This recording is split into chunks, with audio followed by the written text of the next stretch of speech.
베델로 올라가라 라는 제목으로 말씀 전할 때에 많은 은혜 받으시기 바랍니다. 오늘 핵심 주제는 고난은 우리를 성찰하게 한다. 고난은 우리를 성찰하게 한다입니다.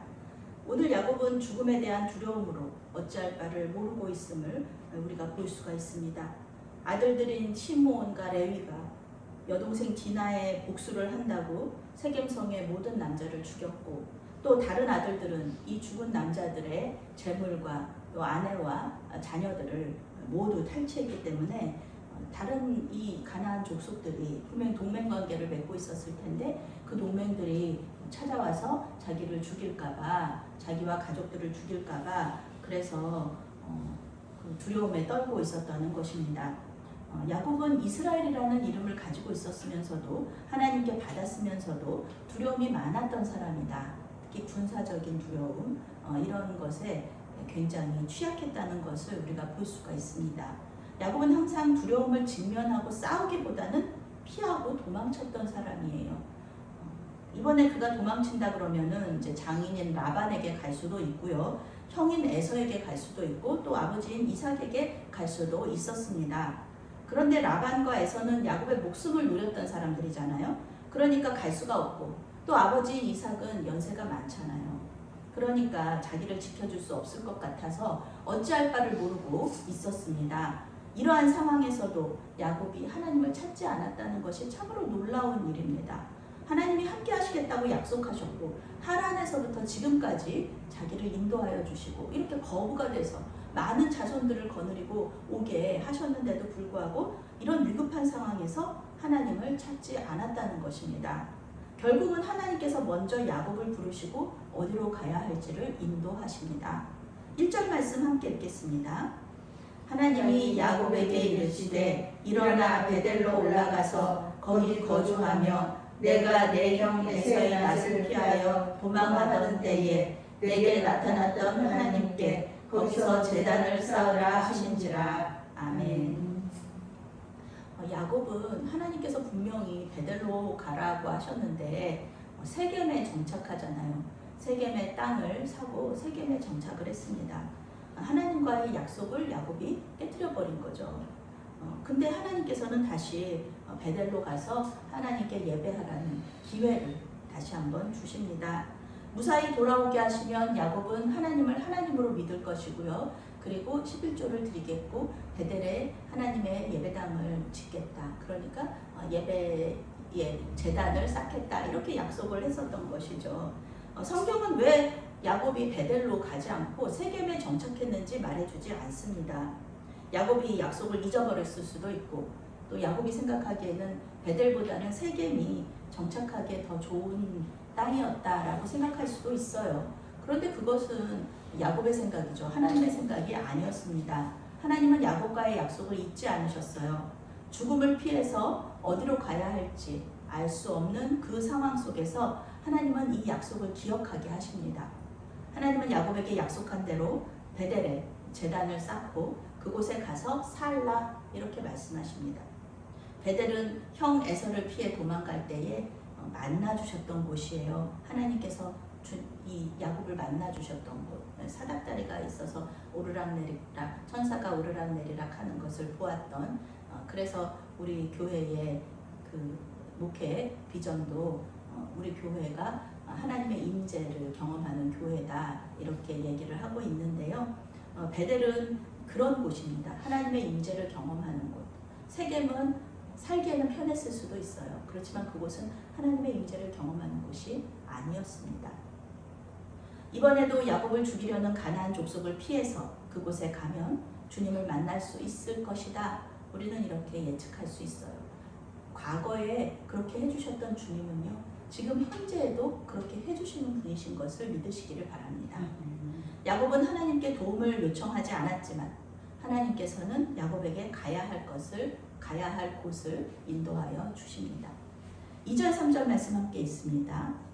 야곱이 이에 자기 집안 사람과 자기와 함께한 모든 자에게 이르되 너희 중에 있는 이방 신상들을 버리고 자신을 정결하게 하고 너희들의 의복을 바꾸어 입으라. 우리가 일어나 베델로 올라가자. 내 환난 날에 내게 응답하시며 내가 가는 길에서 나와 함께 하신 하나님께 내가 거기서 제단을 쌓으려 하노라. 아멘. 아멘. 야곱의 아름다움은 즉각적인 순종에 있습니다.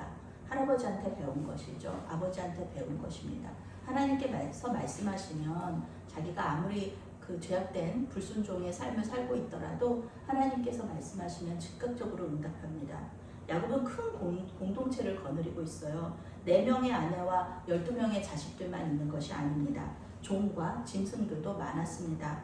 게다가 이번에 세겜성에서 많은 남자들을 죽이면서 그 아내들과 자식들과 또 짐승들을 다 끌고 왔잖아요. 그러니 재산이 더 늘어난 것입니다. 공동체가 더 커졌어요. 하나님의 말씀을 듣기 전에 자기 딸도 제대로 못 지키고 제멋대로 하는 아들들을 제대로 훈육하지도 못했던 이 연약한 야곱이 하나님의 명령을 듣고 나서 강력한 리더십을 발휘합니다. 족장으로서의 지도력을 발휘하기 시작합니다. 공동체에 속한 사람들이 하나님을 예배할 수 있도록 이방 신상들을 버리고 깨끗이 씻고 옷을 갈아입으라 이렇게 말한 것입니다. 하나님께 예배하러 가면서 우상을 품고 더러운 몸으로, 더러운 피가 묻은 몸으로 예배하러 갈 수는 없는 것이죠. 예전에 부흥사 목사님들이 이렇게 많은 부흥사 목사님들마다 똑같이 하신 얘기가 있어요. 선배 목사님들도 이런 얘기 하셨는데요. 대통령을 만나러 가면은 당신들이 깨끗한 옷을 입고 멋지게 꾸미고 가지 않겠느냐. 그런데 하나님 만나러 오면서 대통령보다 더 대단한 하나님 만나러 오면서 머리는 감지도 않고 부스스하고 옷은 음식물 묻은 그대로 그리고 쓰레빠 끌고 이렇게 오면은 되겠느냐 이렇게 말씀하셨던 것이 기억이 납니다. 오늘 야곱이 옷을 갈아입으라는 것은요 예절에 대한 이야기를 에티켓에 대한 이야기를 하는 것이 아닙니다. 그것보다는 회개에 대한 이야기를 하고 있는 것입니다. 회개라는 것이 돌아선다는 의미잖아요. 돌아선다. 지금까지 이방 신상을 예배하고 내 손에 피를 묻히면서 내 힘으로 살아왔다면 이제는 그렇게 하지 말자. 이제는 하나님만 예배하고 하나님께만 의지하자. 하나님의 힘으로 살자. 이런 마음으로 목욕하고 옷을 갈아입고 이방 신상을 버리는 그런 결단의 시간을 가질 수 있도록 야곱이 이런 기회를 또 준 것이죠. 그 결단을 상징적으로 보여준 것입니다. 야곱은 자신만 베델로 올라가는 것이 아니라 모든 공동체에게 함께 올라가자라고 권면합니다. 아직은 하나님에 대해서 잘 모르는 사람들도 있었을 거예요. 왜냐하면 세겜 사람들은 우상숭배자들이잖아요. 세겜의 여자들과 그 아이들은 하나님에 대해서 몰랐을 거라고요. 그런데 그 공동체에게 하나님을 소개하고 있잖아요. 환난 날에 나를 도와주셨던 분이다. 내가 지금까지 살아있게 하시는 분이다. 이 삶 속에서 동행해 주신 분이 바로 하나님이시다. 이렇게 전도하는 거예요. 그러면서 함께 예배하자. 우리 같이 하나님을 믿자. 권면하는 거죠. 야곱 자신은 이방 신상을 가지고 있지도 않았고요. 손에 피를 묻히지도 않았어요. 그렇지만 그 역시 하나님을 의지하지 않았기 때문에 하나님의 말씀에 순종하지 않았기 때문에 공동체와 같이 회개하면서 이 예배를 준비하고 있습니다. 4절과 5절 말씀 함께 있습니다. 그들이 자기 손에 있는 모든 이방 신상들과 자기 귀에 있는 귀고리들을 야곱에게 주는지라. 야곱이 그것들을 세겜 근처 상수리 나무 아래에 묻고 그들이 떠났으나 하나님이 그 사명의 고울들로 크게 두려워하게 하셨으므로 야곱의 아들들을 추격하는 자가 없어서더라. 아멘. 야곱의 공동체 안에는 이방 신상들을 가지고 있는 사람들이 많았어요. 그리고 귀걸이를 달고 있는 사람들도 많았는데 이 귀걸이는 그저 우리가 생각하는 액세서리 개념이 아니라는 것이죠. 그것은 그 이방 신상들을 조각한 그 조각물들이 그 귀걸이에 달려 있었어요. 그러니까 그 귀걸이는 액세서리가 아니라 부적이었다는 것입니다. 그러니까 부적과 이방 신상들, 우상들을 전부 다 야곱에게 주었어요. 야곱이 그것을 세겜 근처 상수리 나무 아래에 묻었습니다. 야곱이 선지자와 제사장의 역할을 하고 있다는 것을 우리가 볼 수가 있습니다. 아브라함도 자기가 선지자라고 하나님께서 말씀하셨잖아요. 그 선지자 또 아버지도 이삭도 선지자였잖아요. 그 뒤를 이을 후계자라는 것이 이제 오늘 말씀에서 보여주는 것입니다. 야곱은 하나님을 믿었지만 이 공동체는 하나님의 공동체는 아니었습니다. 많은 사람들이 이방 신상을 가지고 있었고 이방 신상의 모양을 조각한 귀걸이를 가지고 있었습니다. 심지어 야곱이 가장 사랑하는 아내 라헬조차도 드라빔 가지고 있었잖아요. 아버지 집에서 가지고 온 드라빔. 그때 이 드라빔을 그 성경에는 나오지 않지만 이 라헬이 그 드라빔을 야곱에게 주었을 것이라는 거죠. 야곱은 그 우상들을 나무 아래에 묻고 베델을 향해서 출발합니다. 세겜에서 우상을 숭배했던 사람들도 베델에서는 하나님만을 섬기겠다고 결단하는 것입니다. 옛사람과 새사람은 우리 기독교 전통에서 또 그 성경에서 아주 중요한 이슈 중에 하나입니다. 사도 바울은 에베소서 4장에서 옛사람을 벗어버리고 새사람을 입으라 이렇게 권면하고 있습니다. 오늘 야곱의 공동체가 옷을 갈아입는 것과 같은 상징적인 의미죠. 새 옷을 버리고 더러운 옷을 입는 사람, 그런 사람은 없어요. 정상적인 사람이라면은 자기가 몸을 깨끗이 씻고 더러운 옷을 다시 입는다? 그건 말이 안 되죠. 새 옷이 없으면 모를까? 새 옷이 분명히 있는데 더러운 옷을 입고 새 옷을 버려둔다? 이것은 말이 안 되는 일입니다. 예수님을 믿는다고 하면서 똑같아요.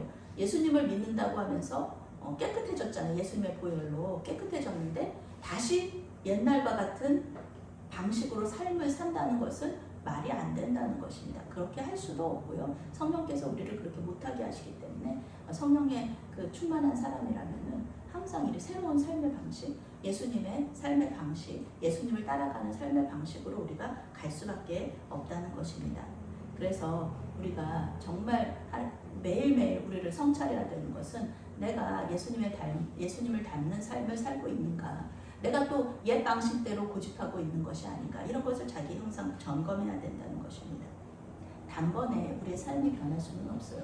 단번에 우리의 삶이 예수님처럼 변할 수는 없지만 결국은 예수님 만나는 그 마지막 날에는 그 백보자 심판대 앞에서는 예수님을 닮은 모습으로 변화되어 있을 것이다. 우리는 그렇게 믿고 따라가는 것이죠. 언어를 공부하는 것이 어렵지만 어느 순간에는 잘할 수 있는 때가 와요. 굉장히 느는 것 같지도 않지만 어느 순간에 이 언어가 그 사람들하고 소통하는 것을 우리가 느낄 수가 있는 것처럼 아직은 우리의 모습이 예수님을 닮기에는 턱없이 부족하다 그렇게 생각이 될 수도 있지만 마지막에는 예수님을 닮는 모습으로 변화되어 있을 것이라고 믿으시기를 바랍니다. 하나님은 야곱에게 은혜를 베푸셔서 야곱이 가장 두려워하는 일이 일어나지 않게 하셨습니다. 이웃 족속들이 연합하여 쳐들어와서 자기와 공동체를 죽이는 것, 이것이 야곱이 가장 두려워했던 것인데요. 하나님께서는 오히려 그들이 두려워하게 만드셨어요.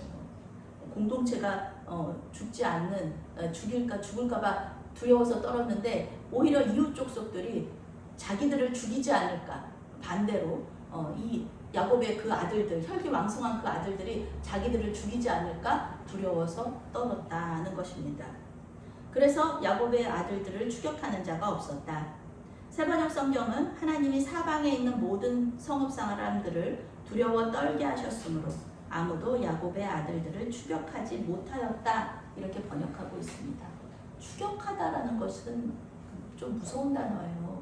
그냥 쫓다라는 것이 아니라 아주 집요하게 그 사람을 따라온다는 얘기예요. 그런데 하나님께서 그들을 그렇게 하지 못하도록 두려움을 주셨다는 거예요. 하나님께서 하신 일이죠.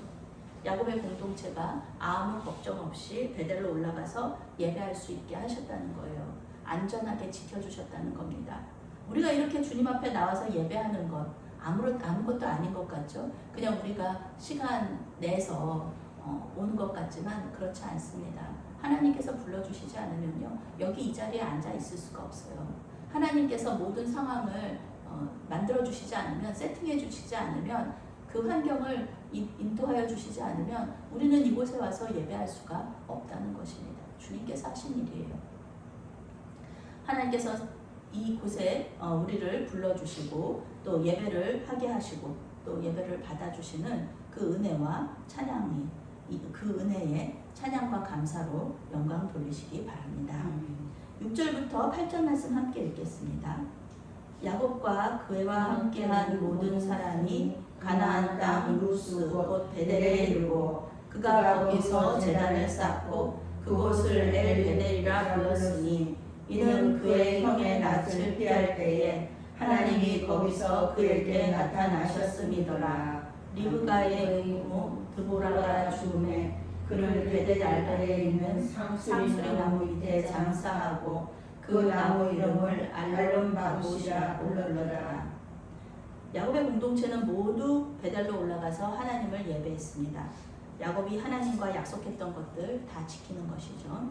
야곱은 자기만이 아니라 자기가 인도하는 공동체가 하나님을 섬기겠다고 결단하게 하고 베델에서 하나님을 예배했습니다. 야곱은 이 장소를 특별하게 만들고요. 그 이름을 엘 베델이라고 지었어요. 즉 베델의 하나님 이렇게 부르는 것입니다. 그 장소는 이제 엘 베델이 되었어요. 야곱은 이곳에서 하나님께서 자신을 만나주셨다고 계속해서 말하는데요. 이번에도 하나님께서 이 야곱을 만나주실 것을 기대하게 합니다. 9절 말씀, 9절에서 12절 말씀 함께 있습니다. 야곱이 바단 아람에서 돌아오매 하나님이 다시 야곱에게 나타나사 그에게 복을 주시고 하나님이 그에게 이르시되 내 이름이 야곱이라마는 내 이름을 다시는 야곱이라 부르지 않겠고 이스라엘이 내 이름이 되리라 하시고 그가 그의 이름을 이스라엘이라 부르시고 하나님이 그에게 이르시되 나는 전능한 하나님이라 생육하며 번성하라 한 백성과 백성들의 총회가 내게서 나오고 왕들이 내 허리에서 나오리라. 내가 아브라함과 이삭에게 준 땅을 내게 주고 내가 내 후손에게도 그 땅을 주리라 하시고 아멘. 하나님은 다시 야곱에게 찾아오셔서 복을 주십니다. 아브라함과 이삭에게 주신 복을 야곱에게도 주시는 거예요. 하나님께서 선택하신 그 상속자는요, 에서가 아니라 야곱입니다. 이름이 바뀌었다라는 것을 또 다시 한번 말씀해 주세요. 야곱으로 살지 말고 이스라엘로 살아라. 너 왜 그렇게 두려워하고 불안해하느냐? 더 이상 사람을 두려워할 필요가 없지 않느냐? 너는 이스라엘이다. 이스라엘의 뜻이 뭡니까? 하나님과 싸워서 이긴 자. 하나님과 싸워서 하나님을 이긴 자가 아니고요. 하나님과 싸워서 사람들과 모든 것들을 이긴 자라는 뜻이 바로 이스라엘입니다. 그러니 하나님께서 주신 능력을 받은 사람이 사람을 두려워한다는 게 말이 안 되는 것이죠. 야곱은 자신을 믿을 수 없었지만 하나님은 야곱을 믿어주셨습니다. 야곱은 자신을 야곱이라고 생각했지만 하나님은 야곱을 이스라엘이라고 생각하신 거예요. 그래서 이스라엘이라고 부르시면서 격려하시고 용기를 주시는 겁니다. 하나님은 자신을 또 야곱에게 소개하시는데요. 전능하신 하나님, 나는 전능한 하나님이다. 엘샤다이라는 뜻입니다. 엘샤다이 원어로. 엘샤다이는 전능하신 하나님, 하나님의 칭호 중에 하나예요. 여호와도 하나님의 칭호 중에 하나인데요. 이름이신데요. 엘샤다이, 여호와 이레 이런 것들 다 하나님께서 말씀하시는 건데요. 엘샤다이, 샤다이는 산맥이라는 뜻도 있습니다. 산 같은 하나님이라는 뜻이에요. 우리가 산을 보면은 산맥들 보면 우리 교회에서 이렇게 쳐다보면은 북한산들이 보이잖아요. 산을 보면은 무슨 생각을 하시나요? 어떤 생각이 나시나요? 산에서 보시면 웅장하고요, 변함없고요. 그리고 그 많은 그 식물과 동물들이 새들이 그 산에 깃들어져 있잖아요. 그 산이 그것을 다 품잖아요. 그리고 산에서 많은 것들이 나와서 그 동물들과 식물들과 또 사람들이 먹을 수 있는 것을 공급하잖아요. 산은 그런 의미가 있어요. 그런데 엘샤다이 하나님은 바로 그런 하나님이시라는 것입니다. 하나님은 아담에게 주신 복, 생육하고 번성하라, 똑같은 뜻입니다. 생육하고 번성하는 건 많아지라는 거예요. 온 지구 안에 아주 충만하라, 그런 뜻입니다. 그런 말씀을 야곱에게도 하세요. 야곱의 자손들은 이 생육하고 번성하라는 그 원어적인 의미는요, 물고기처럼 많아지라는 뜻을 가지고 있어요. 물고기들이 알 많이 낳잖아요. 물고기들이 아닌 것들은 그래서 고래가 포유류라는 것이죠. 물고기가 아니에요. 고래는 새끼를 많이 낳지 않습니다. 한 마리나 두 마리, 많아봤자 두 마리 낳는 거예요. 그런데 물고기들은 엄청 많이 낳잖아요. 물고기 수족관 해보신 분은 아실 거예요. 그러니까 물고기처럼 많아져라 말씀하시는 겁니다. 지금도 12명의 자녀들이 있어요. 그렇지만 야곱의 자손들은 더 많아질 겁니다. 야곱의 자손들은 큰 민족을 이룰 것이고요. 그 민족은 왕국을 세울 것이고요. 왕들이 이 야곱의 허리에서 나올 것이다. 그리고 지금은 할아버지가 산 묘지, 막벨라 굴, 그거, 그리고 자기가 산 세겜의 땅, 그거밖에는 없지만 이 가나안 땅은 야곱 자손이 차지하게 될 것이라고 계속해서 하나님 말씀하시는 거예요. 11절에 총회라는 단어가 나오는데요. 신약 성경에는 에클레시아라고 번역을 합니다. 에클레시아는 교회를 뜻합니다. 궁극적으로 야곱의 자손들이 교회 공동체를 이루게 될 것이다 라는 것을 지금 신약에서만 말씀하신 것이 아니라 구약에서 야곱에게 이미 약속하신 거예요. 지금 우리는 성령 강림절을 지나가고 있는데요. 성령 강림절이 우리에게 중요한 이유는 성령 강림을 통하여서 교회가 세워졌다고 우리가 알고 있기 때문에, 우리가 믿고 있기 때문에 그럽니다. 그런데 이 교회가 세워진 것은 예수님 오시고 그리고 성령께서 오시면서 교회가 세워졌을지 몰라도 하나님께서 교회에 대한 생각을 하시고 또 교회를 세워주실 것이라고 말씀하신 것은 야곱에게 이미 이때 당시에 창세기에서 약속하셨다는 것입니다. 전 우주적인 교회 공동체의 시작이 바로 야곱이 될 것을 하나님께서 말씀해주고 계신 것입니다.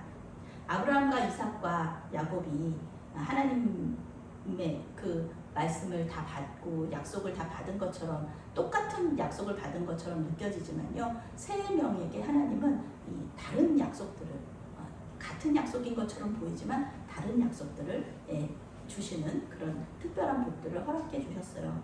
에클레시아는 부름받은 사람들의 모임이라는 뜻입니다. 하나님의 부르심에 아멘으로 응답한 사람들의 모임이 바로 교회라는 것이죠. 13절부터 15절 말씀 함께 있습니다. 하나님이 그와 말씀하시던 곳에서 그를 떠나 올라가시는지라 야곱이 하나님과 자기와 말씀하시던 곳에 기둥 곧 돌기둥을 세우고 그 위에 전제물을 붓고 또 그 위에 기름을 붓고 하나님이 자기와 말씀하시던 곳의 이름을 베델이라 불렀더라. 아멘. 이제 하나님은 말씀 마치시고 올라가셨고요. 야곱은 다시 돌기둥을 세우고 그 위에 포도주와 올리브유를 부으면서 하나님을 예배했습니다. 포도주와 올리브유를 붓는다는 것은 하나님 앞에 예물을 드렸다는 뜻이에요. 영어 성경은 야곱이 하나님께 헌신을 표현하기 위해서 큰 바위에 포도주와 올리브유를 부어드렸다, 이렇게 번역하고 있습니다. 처음에 베델에서는 야곱이 포도주가 없어가지고 올리브유만 부어드렸었거든요. 그런데 이제는 야곱이 거부가 되었고 그리고 하나님께 드릴 것이 많아지면서 포도주까지 부어드리는 것을 볼 수가 있습니다. 포도주와 올리브유는 뭐 고대 근동에서는 그거 흔한 거 아니야 이렇게 생각할 수 있지만요, 하나님께 부어드리는 포도주와 올리브유는 극상품, 가장 최고의 것을 올려드리라고 출애굽기의 제사법에서 말하고 있어요. 가장 비싸고 가장 귀한 포도주와 올리브유를 하나님께 부어드린다는 것입니다. 귀한 포도주와 올리브유는요, 뭐 비싸잖아요. 그러니까 귀하잖아요. 그러니까 자기를 위해서 사용할 수 있는 거거든요. 그런데 그것을 자기가 사용하지 않고 하나님께 부어드리는 것, 그것을 하나님께서 기뻐하신다는 것이죠. 뭐 포도주와 올리브유를 부어드리는 거, 그를 기뻐하시는 게 아니라 그 마음, 그 헌신을 부어드리는 것, 그것을 보여드리는 것, 그것을 하나님께서 기뻐하신다는 겁니다. 하나님께 부어드리는 것은 포도주와 올리브유일 수 있지만 그 마음은 나 자신을 하나님께 부어드린다, 나 자신이 하나님께 헌신한다는 뜻을 가지고 있기 때문에 야곱은 이제 주님만을 믿고 주님의 힘으로만 살겠다라는 것을 결단하고 맹세하는 그 마음으로 부어드린 것입니다. 그러나 이러한 헌신 이후에 성경을 읽어보면요, 좋은 일만 일어나는 것이 아닙니다. 앞으로 야곱의 삶은요, 계속해서 연단받아요. 먼저 사랑하는 아내, 가장 사랑하는 아내 라헬이 이 아기를 낳다가 막내 베냐민을 낳다가 죽습니다. 산고로 죽고요. 그리고 큰아들 루벤이 그 서모 라헬의 여종이죠. 빌하와 통간을 했다. 그런 간음을 합니다. 그러면서 아버지에게 도전하는 거예요. 일부러 그런 거거든요. 성적인 그런 죄가 아니고요. 아버지에게 도전하기 위해서 내가 그 아버지의 모든 유산을 내가 가지겠다. 그런 것을 보여주기 위해서 그 어머니, 그러니까 서모와 첩과 같이 이렇게 잠자리를 하는 것입니다. 마지막으로는 사랑하는 아버지 이삭이 죽게 됩니다. 오직 하나님만 사랑하고 하나님께만 소망을 두는 사람으로 살기 위해서는 야곱이 의지하는 모든 것들이 사라져야 되잖아요.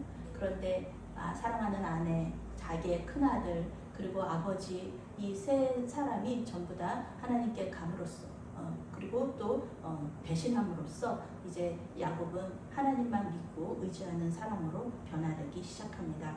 믿고 의지할 사람들이 모두 사라지는 경험을 하면서 성경은 이제 믿음의 성장을 이루어가는 본 궤도에 오른 야곱에게서 초점을 다시 요셉으로 맞추게 되는 것입니다. 저는 지난 목요일과 금요일에 전국 여교육자회 정책회의로 증평에 있는 갈멜산 기도원에 다녀왔습니다. 갈멜산 기도원은 서울 남면회의 광복교회 소속인데요. 광복교회는 고 김옥순 목사님이 세우신 교회예요. 김옥순 목사님은 참 여성 사역자로서 사역이 크게 성장하고 부흥하기가 어려웠는데 목사님이 특별히 영적인 은사들이 많으셨어요. 그래서 교회도 여러 개 세우시고 또 기도원도 여러 개 세우셨습니다. 목사님의 유지에 따라서 여성 사역자들에게는 목사님들에게는 돈을 받지 않습니다. 숙식비를 받지 않으시고요. 무료로 사용하고 숙식을 할 수 있도록 도와주세요.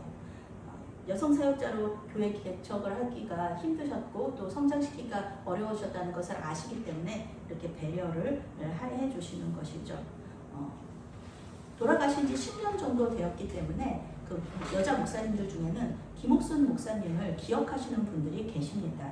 전국 여교육자회 지금 현재 회장인 신현숙 목사님도 그중 한 분이신데요. 목사님은 김옥순 목사님이 가르쳐 주신 기도문을 지금도 사용하고 계신다는 것입니다. 오늘 우리 대표 기도문에도 사용했는데요. 그것은 첫 번째, 불행한 일에 재정을 사용하지 않게 하소서. 둘째, 먹는 음식에 독을 없이 하여 주소서. 셋째, 만남의 복을 허락하여 주소서입니다. 회장님은 이 세 가지 기도를 자기를 위해 하는 기도문으로 드리고 있다. 이렇게 말씀을 해주셨습니다. 우리가 이렇게 기도하는 것은요, 불행한 일을 100% 피하기 위해서다. 이렇게 말할 수는 없습니다. 우리는 불행한 일을 당합니다. 그리고 그 일에 재정을 사용할 때가 있습니다. 그런데 이 기도를 하는 우리는요, 기도하지 않는 사람들과는 다른 방식으로 반응한다는 것입니다. 그것은 예수 믿는데 왜 이런 어려움이 있어? 예수 믿으면은 형통해야 되는 거 아니야?